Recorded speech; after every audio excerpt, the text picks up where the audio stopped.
வணக்கம். சின்னக்குரு சேனலுக்கு உங்கள் அனைவரையும் அன்புடன் வரவேற்கின்றேன். இன்றைக்கு நம்மளோட சமையல் அம்மாவின் சமையல். ஆமாங்க, எங்கள் அம்மா எப்பவுமே வாழைப்பூவை கூட்டு வைப்பாங்களாம், பாசிப்பருப்பு போட்டு கூட்டு. அதுவுமே அரைச்சி விட்டு கூட்டுன்னா சொல்லவே வேண்டாம், ரொம்ப ருசியும் மனமும் அருமையாக இருக்கும்.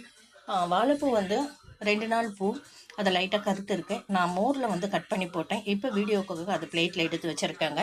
வேக வைக்கும்போது மோரில் நீங்கள் வேக வைக்கலாம், ரொம்ப நல்ல ருசியும் மனமும் அருமையாக இருக்கும்.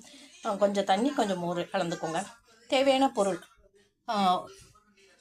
1 கப்பு வாழைப்பூங்க, 1/4 கப்பு பாசிப்பருப்பு, சின்ன தக்காளி 1, கடுகு உளுந்தம்பருப்பு, கருவேப்பிலை தாளிக்கிறதுக்கா, வெங்காயம் தாளிக்க வேண்டாம், வெங்காயம் பச்சையாக பாதி போட்டுடலாம்.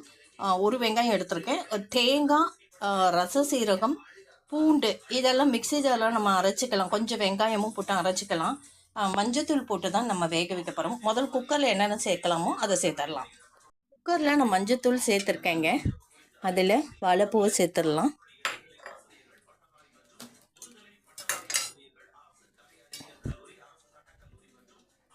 தக்காளி, சீரகம் இந்த தக்காளி சேர்த்துட்டேன். சீரகம் இந்த கூட்டுக்கு ரொம்ப அருமையாக இருக்கும். பாசிப்பருப்பு, துவரம்பருப்பும் சேர்த்துக்கலாம், பாசிப்பருப்பும் போட்டுக்கலாம். பாசிப்பருப்பு சீக்கிரம் வெந்துடும், அதனால் நான் பாசிப்பருப்பு சேர்த்துருக்கேன்.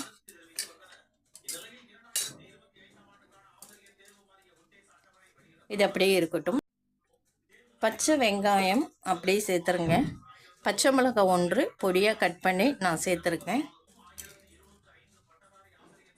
தேங்காய் ஒரு 7 சில்லு எடுத்துருக்கேங்க. அதோடு வெங்காயம் பாதி, சீரகம் 1/2 ஸ்பூன் எடுத்துருக்கேன். இதெல்லாம் மிக்ஸி ஜாரில் அரைச்சிக்கலாம். பூண்டு ஒரு 3 பூண்டு பொடியாக கட் பண்ணிக்கலாம், அதுவும் மிக்ஸி ஜாரில் சேர்த்து அரைச்சிக்கலாம். இந்த மாதிரியே அரைச்சா போதும், நைஸாக அரைக்கணுன்ட்டு இல்லை. இதை நம்ம குக்கரில் சேர்த்துடலாம். இப்போது அரைச்சதை சேர்த்துட்டேங்க. உப்பு நமக்கு அதுக்கு தேவையான அளவு உப்பு சேர்த்துக்கோங்க. நான் கொஞ்சமாக எடுத்ததுனால 1/2 ஸ்பூன் குறைச்சி சேர்த்துருக்கேன். மோர் கொஞ்சோண்டு ஊற்றிக்கோங்க. 1/4 டம்ளர் ஊற்றுனீங்கன்னா போதும்.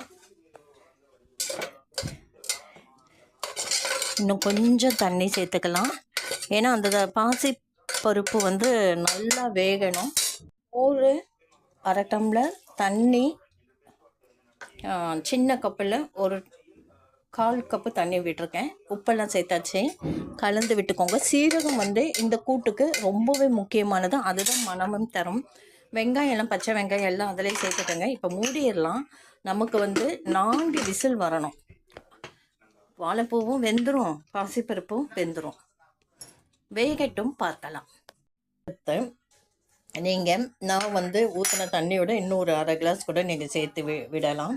ஏன்னா பாசிப்பருப்பு மசிஞ்சு வெந்தால் தான் இந்த கூட்டு நல்லாயிருக்கும்.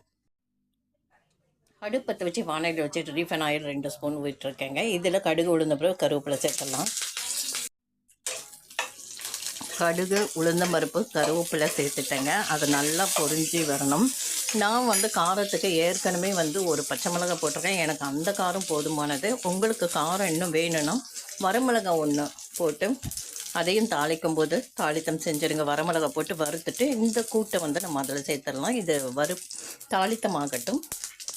தாளித்தம் எடுத்து இந்த கூட்டை வடச்சட்டியில் சேர்த்துடலாம்.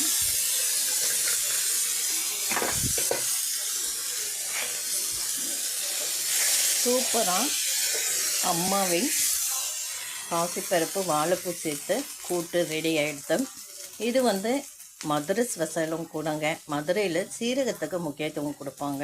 தேங்காய், சீரகம், பூண்டு, வரமிளகா வைப்பாங்க, இல்லைன்னா பச்சை மிளகா வைப்பாங்க. அதை அரைச்சி கூட நான் இந்த கூட்டுக்கு சேர்ப்பாங்க.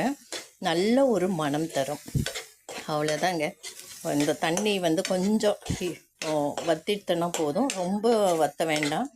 இது சாதம், இட்லி, தோசை, பூரி, சப்பாத்தி எல்லாத்துக்கும் உட்காந்ததான் இருக்கும், ஏன்னா பாசிப்பருப்பு சேர்த்துருக்கும். இப்போ இது ஒரு கிண்ணத்தில் மாற்றிக்கலாம்.